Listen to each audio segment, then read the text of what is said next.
Deuxième vidéo sur les 4 vidéos dédiées à ce chapitre GPU. Alors ici nous allons parler un petit peu, faire un petit match entre GPU et CPU, enfin une première manche. Dans la vidéo suivante on ira un petit peu plus dans le détail, mais ici on va rester d'un point de vue global. Donc comme vous le savez, les cartes graphiques ont évolué un petit peu au même rythme que les jeux vidéo. Et donc là, tout premier jeu vidéo, vous voyez un petit peu la gueule que ça, on a Pong en 72. Puis un autre jeu Superstar, donc on a Super Mario Bros là sur NES en 85. Et vous avez ici Quake en 96, Quake 1. Il y a un point commun entre tous ces jeux, donc qui sont pas pris au hasard. Bon, déjà c'est des jeux connus, enfin Quake vous connaissez peut-être, certains connaissent peut-être un peu moins. Mais le point commun, c'est que tous ces jeux le graphisme est calculé par le CPU. Voilà, ça c'est le point commun. Et donc en 96, il y avait Quake et vous avez ici la version donc à gauche la version calculée sur CPU et à droite la version calculée avec le premier accélérateur 3D grand public qui a eu un réel succès, donc la 3DFX Voodoo, hein. On en a parlé dans la vidéo précédente. Et vous avez ici la différence graphique là, visuellement, il y a déjà une belle différence. Et en plus, vous voyez que sur PC, vous êtes à 30 fps uniquement dans la résolution ici en 320 x 200 et uniquement maximum en couleur 8 bits, quoi, 256 couleurs différentes possibles par pixel. Et pour la même vitesse, le même framerate, on passe en couleur 16 bits au lieu de 8 bits et avec 4 fois plus de pixels à l'écran. Donc voilà, le gain de perf et d'image est colossal par rapport au CPU. À l'époque de mémoire, c'était du Pentium 2, si je ne dis pas de bêtises. Oui, je dis des bêtises, c'était le Pentium 1, je pense. Mais enfin, c'est pas très important. Donc voilà la différence entre CPU tout seul et carte graphique 3D. Donc là, on est il y a très longtemps, et les cartes graphiques 3D ont évolué jusqu'à l'heure actuelle. Vous voyez les différences visuelles entre la Lara Croft de l'époque et la Lara Croft actuelle, qui a quand même des formes plus attirantes qu'à l'époque. Et donc ça nécessite une puissance de calcul colossale. Et donc, si on regarde l'évolution des CPU depuis ces années-là, donc depuis 96, j'ai pas mis le graphique à jour depuis l'année dernière, mais je crois que c'est encore bon. Donc vous avez eu fait intéressant, c'est que la fréquence des processeurs ici elle a chuté. Ça c'était le passage du monocore au dual core. Donc c'était le passage de Pentium 4 vers Core de Duo où il y a eu cette baisse de fréquence, que beaucoup plus de transistors sur la puce de silicium. Et puis vous voyez qu'on a une fréquence ici de 5 GHz ces années ici. Et le nombre de cœurs, en fait ce qui s'est passé, c'est que ça a évolué petit à petit. Et puis vous voyez il y a un gros pic ici. C'est parce que depuis quelques années, depuis ici, plus ou moins, je sais plus si c'est 2016 ou 2015, ou je crois que c'est 2016, il y a Intel, pendant tout ce temps-là, il était tout seul sur Terre avec AMD qui faisait que des produits vraiment très mauvais. Désolé pour ceux qui aimaient bien, mais faut le reconnaître, ils ont fait vraiment des trucs principalement que mauvais. Et depuis, ils sont arrivés avec leur Ryzen, où ils ont fait des produits très suffisamment performants pour devenir intéressants, mais surtout avec beaucoup plus de cœur qu'Intel pour le même prix. Et alors, depuis quelques années, c'est de nouveau la course, la guéguerre entre les deux. Voilà, et vous le voyez ici, hein, augmentation des fréquences depuis quelques années, augmentation des cœurs depuis quelques années, voilà. Donc c'est la course à la puissance depuis quelques années. Mais sinon, ce qui est important, c'est de retenir 5 GHz, 32 cœurs. C'est le max. Et bien si on compare du coup par rapport à des GPU, alors on va pas prendre le plus gros, hein. Ici j'ai pris de l'ordre de 400 € l'unité. Ouais, c'est vrai que maintenant on peut avoir un 9700K pour 400 € et pas un 8700, enfin ça change pas grand chose. Et une carte graphique ici, une 2060. Et pour ce prix-là, à l'heure actuelle, la version CPU, vous allez être en 6 et 8 cœurs hein, pour ce prix-là. Et un GPU, vous avez de l'ordre de 2000 cœurs. Donc vous voyez le nombre d'unités de calcul, il y en a vraiment beaucoup plus, de l'ordre de 300 fois plus pour le même tarif sur un GPU. Par contre, le CPU monte jusqu'à 5 GHz, mais le GPU, lui, il s'overclock automatiquement, il est de l'ordre de 2 GHz au maximum, donc les unités de calcul sont moins rapides. En plus, on verra plus tard, mais elles sont moins complexes. Dans un cœur de CPU, il y a plus qu'une unité de calcul. Dans un cœur de GPU, il y a une seule unité de calcul. Et donc en puissance de calcul, en flops, donc, alors ici c'est marqué flops, mais c'est gigaflops. Donc en gigaflops, vous êtes à ce processeur là, par exemple, le i7 que vous avez sous les yeux est à 700 gigaflops, et le GPU est à 6 teraflops. Donc vous avez un facteur 9 de puissance de calcul pour le même prix.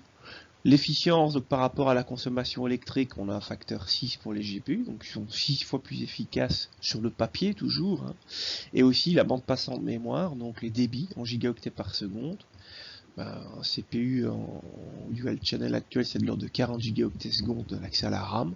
Et on a plus de 300 gigaoctets par seconde pour le GPU que vous avez sous les yeux. Donc elle nous voit un facteur 6. Donc à tarif égal, un GPU est sur le papier beaucoup plus performant qu'un CPU. C'est pour ça qu'ils sont très intéressants comme coprocesseurs de calcul. Maintenant, pourquoi on ne se passerait pas de CPU, utiliser des GPU? C'est une question qu'on me pose souvent. Parce que ça ne fonctionne pas du tout pareil. Et le GPU, ça j'ai bien dit sur le papier, il y a des situations où le GPU c'est une catastrophe hein, par rapport à un CPU. Malgré tous les chiffres que vous avez sous les yeux. Et donc le but de ce qui suit, et surtout de la vidéo d'après, ça va être de comprendre pourquoi c'est si différent un CPU et un GPU. Si on compare les architectures CPU-GPU d'un point de vue groupe logique à l'intérieur, vous avez ici par exemple un exemple de processeur 4 cœurs, que ce soit i5 ou i7, ou un Ryzen, enfin peu importe. Donc en jaune vous avez les unités de contrôle et en vert vous avez les unités de calcul. Donc on voit que les unités de calcul, et en orange la cache. Et donc on voit que d'un point de vue surface occupée sur le silicium, finalement dédié au calcul, il n'y a pas grand chose. Voilà, je suis en train de les entourer là en noir. Il n'y a que ça qui est dédié au calcul. Tout le reste c'est de la cache et du contrôle. Alors ici j'ai mis un... Alors c'est plus ou moins comme ça. Des fois l'unité, en fonction des modes, les unités de contrôle occupent encore plus de place que les unités de calcul. Bref, ce sont les unités de calcul qui occupent le moins de place sur un CPU. Le reste c'est du contrôle et du cache. Alors les CPU ont accès évidemment à leur mémoire vive. À l'heure actuelle ils ont leur contrôleur mémoire intégré. Et typiquement sur le matériel grand public on est en double canal. On a donc 2 x 64 bits maximum sur du grand public à X fréquence d'un point de vue débit au niveau d'accès à la RAM. Et à côté de ça, un GPU, cette fois-ci, vous avez la toute grande majorité de la surface du silicium. Cette fois-ci, c'est du calcul. Ce sont des unités de calcul. Donc vous avez des centaines, voire des milliers d'unités de calcul réparties entre groupes. Et par groupe d'unités de calcul, vous avez une petite unité de contrôle qui va donner, rappelez-vous, un CPU c'est du MIMD et un GPU c'est quelque chose qui ressemble à du SIMD. Mais ça c'est l'objet du chapitre suivant, enfin du sous-chapitre suivant. Et donc cette unité de contrôle va injecter la même instruction sur toutes les unités de calcul de son bloc, avec un petit peu de mémoire cache L1 et un petit peu de mémoire cache L2. Il y a beaucoup moins de cache dans un GPU que dans un CPU, donc ça aussi c'est une différence. Donc le gros du silicium c'est du calcul. Il y a une autre chose aussi qui est très différente, c'est ici où on se retrouve sur des bus en 256 bits. Alors évidemment, il y a des GPU, les GPU du peuple, hein, des PC portables ou entrée de gamme ou du vendeur de MediaMarkt, c'est des bus 64 bits. Mais dès qu'on va sur des vrais GPU avec des perfs, hein, donc on est sur du 256 bits voire plus. Il y a des GPU chez AMD jusqu'à 2048 bits le bus ou 4096 avec de la mémoire HBM. Voilà. Par contre, donc, ces bus d'une largeur supérieure au CPU permettent des débits élevés. Par contre, vous voyez que ici c'est exprès que j'ai imaginé ça de manière plus longue. Les latences d'accès aux données sont beaucoup plus longues sur les GPU, contrairement au CPU. Ça s'explique aussi, les types de mémoire sont différents. Donc la DDR, l'objectif de la DDR, c'est de faire des petites latences. Et l'objectif de la GDDR, c'est de faire des gros débits. Gros débit, grosse latence, petit débit. Voilà. Donc c'est très différent d'un point de vue architecture. Donc le GPU propose une architecture massivement parallèle à un coût dérisoire par rapport à si vous voulez faire autant de cœurs avec du CPU. La puissance de calcul sur le papier était énorme. Les unités de contrôle d'un GPU sont très simples, sont simplifiées par rapport à du CPU, donc il n'y a pas de prédiction de branchement, il n'y a pas de pipeline et de choses comme ça. Donc si à un moment donné une instruction a besoin d'une donnée qui n'est pas en cache, eh ben il se passe rien. Tandis que sur CPU, on peut switcher une autre instruction, enfin il y a plein de mécanismes qui ont prévu le coup. Donc un CPU est beaucoup plus efficace, d'un point de vue, un cœur de calcul est beaucoup plus efficace qu'un cœur de GPU. Donc l'efficience énergétique sur le papier du GPU est meilleure. Maintenant dans la pratique ça dépend de ce qu'on veut faire avec. Et surtout, donc à côté de la puissance de calcul et de la simplicité des unités de calcul GPU, c'est surtout ici vous avez la bande passante de mémoire GPU qui est plus élevée, mais malheureusement également les latences mémoire qui sont plus élevées que sur CPU. Donc voilà, c'est très différent les deux architectures. Et donc il y a des cas où le CPU va être bien meilleur, même s'il est moins puissant, et les cas où le GPU évidemment va briller. Donc c'est pas on-off quoi. Tout est plus nuancé que les chiffres. Donc l'inconvénient du GPU, en plus, il faut savoir que on peut pas rajouter des barrettes de RAM comme un CPU, donc et il y a moins de RAM. La cache est petite. Les temps d'accès à sa mémoire graphique sont vraiment colossaux. Et alors, ce n'est pas du MIMD, hein. C'est du Multiple SIMD, ou, pour être plus précis, ça s'appelle du SIMT. C'est typiquement le GPU, mais ça c'est l'objet du chapitre suivant, c'est de bien comprendre c'est quoi le SIMT. On rentrera vraiment dans le détail dans le prochain sous-chapitre. Et donc c'est plus complexe à programmer avec du parallélisme sur CPU. Parce qu'il y a plus de contraintes en fait que sur GPU. Mais ça on verra après. Alors il faut pas oublier aussi que entre le GPU et le CPU, il y a le bus PCI Express, et que donc vos données, quand vous chargez un programme, vos données vont en RAM. Et si vous voulez faire du calcul sur GPU, il faut injecter ces données dans la mémoire du GPU.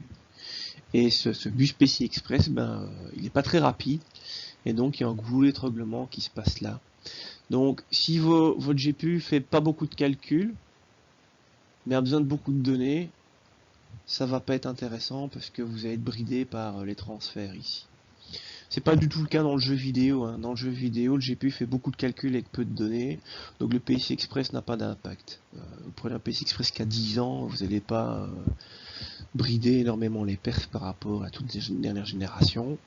Par contre, en calcul scientifique, si le PCI Express a un rôle important à jouer, car on envoie tout le temps des données entre GPU et CPU, et c'est pour ça que tous les algorithmes, même hautement parallélisables, ne sont pas forcément performants sur GPU.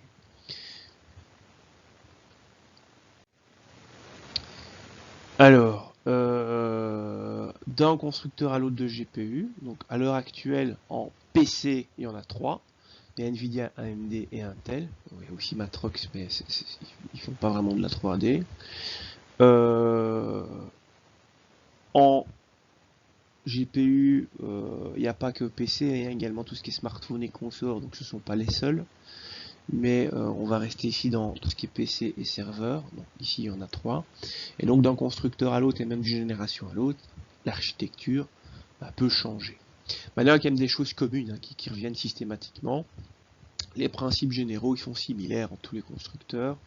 Et donc cependant ce qui va suivre, c'est valable pour la gamme Nvidia, mais dans les grandes lignes c'est similaire pour les autres constructeurs. Et donc pour en revenir à Nvidia, donc ce qu'ils font c'est qu'à chaque génération il y a un nom de code. C'est un petit peu comme sur les processeurs Intel, là vous avez les Kaby Lake, les Skylake et consorts, les Coffee Lake. Bon, en GPU c'est pareil, sauf que c'est Fermi, Kepler, Maxwell, Pascal et consorts. Et du coup le nom technique d'un GPU, donc GTX 2080 bidule, ça c'est le nom marketing. Le nom de la puce, c'est pas ça, le nom de la puce c'est un nom de code comme ça. G, j'imagine pour GeForce, K c'est pour Kepler, et 110 c'est un numéro de version. Donc GP, voilà, GV et ainsi de suite. GT pour Turing. Donc il y a le nom de code. Et derrière ce nom de code, vous pouvez retrouver la doc, savoir, tiens, quelles sont les spécificités techniques. Donc il y a des fois un même nom marketing de GPU, mais en fonction de l'année où vous achetez, de la marque et ainsi de suite, et de la référence, vous n'avez pas la même variante de GPU derrière ce nom marketing. Par contre, si vous avez le nom de code, alors vous savez exactement ce que vous achetez. Et du coup les spécificités techniques qui se cachent derrière. Et donc dans un GPU, vous avez plusieurs fragments, comme on a vu dans le schéma précédent avec les petits blocs verts, et chaque groupe d'unités de calcul s'appelle un multiprocesseur.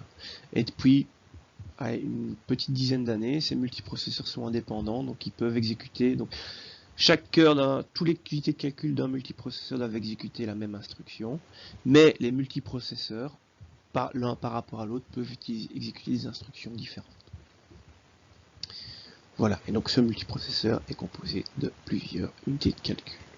Donc ça c'est depuis une dizaine d'années, c'est comme ça depuis les GeForce GTX 400. Alors il faut faire gaffe aux différentes versions d'une même génération. À gauche on a la version grand public, et à droite la version pro de la génération Pascal.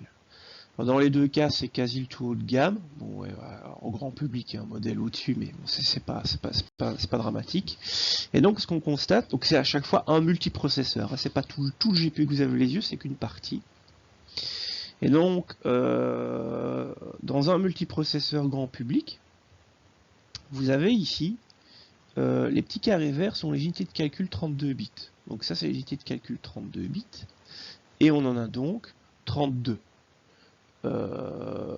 Ici les deux colonnes forment, ça vaut pour 32, il y a encore 32 ici, 32 là et 32 là.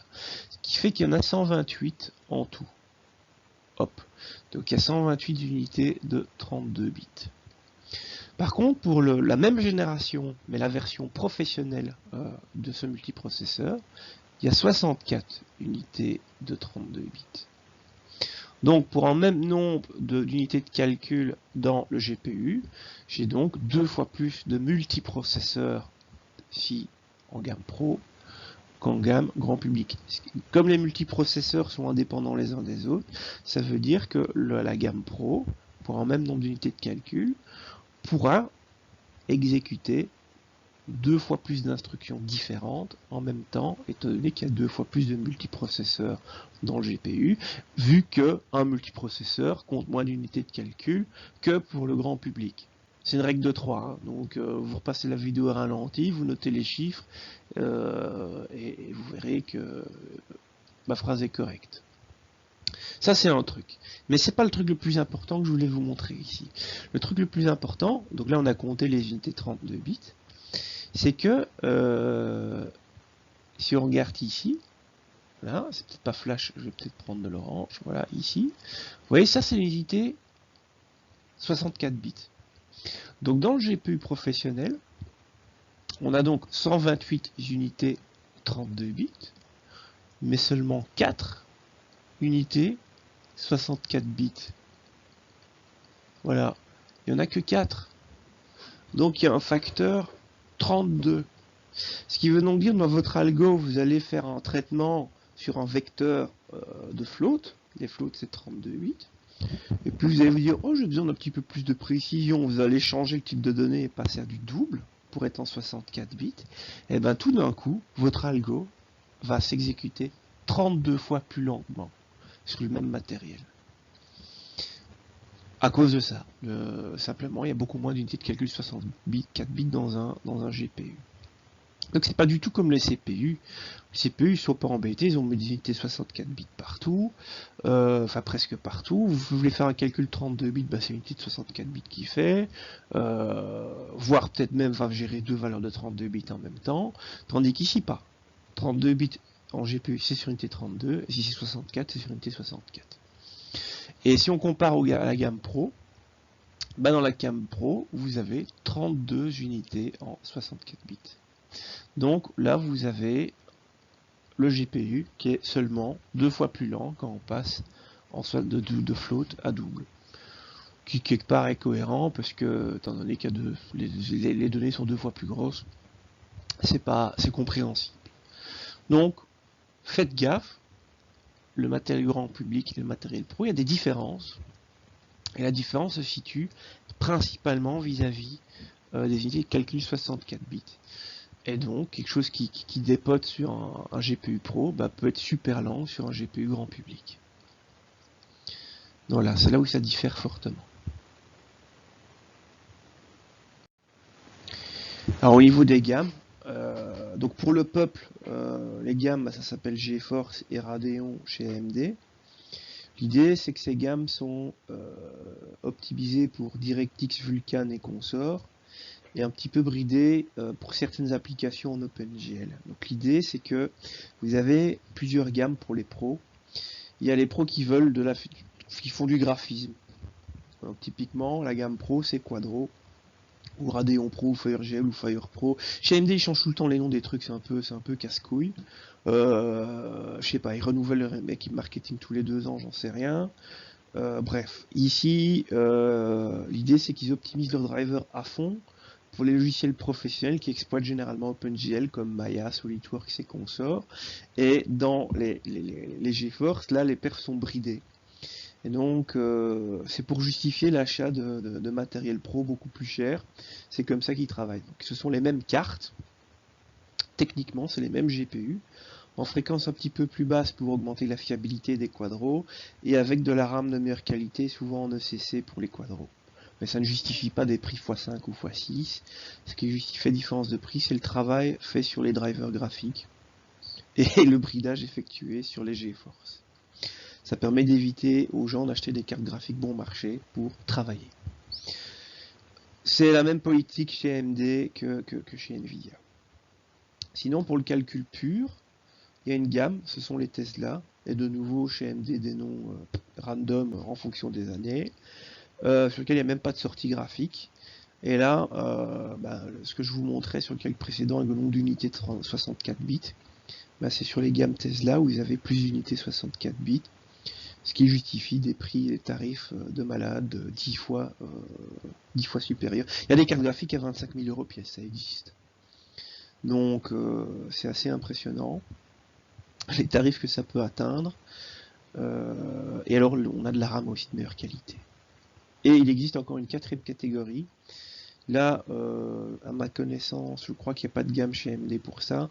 C'est ce qui va dans les systèmes on-chip. Donc, ils ont des gammes de systèmes on-chip dans lesquels il y a CPU et GPU. Nvidia, ça, ils appellent ça les Tegra.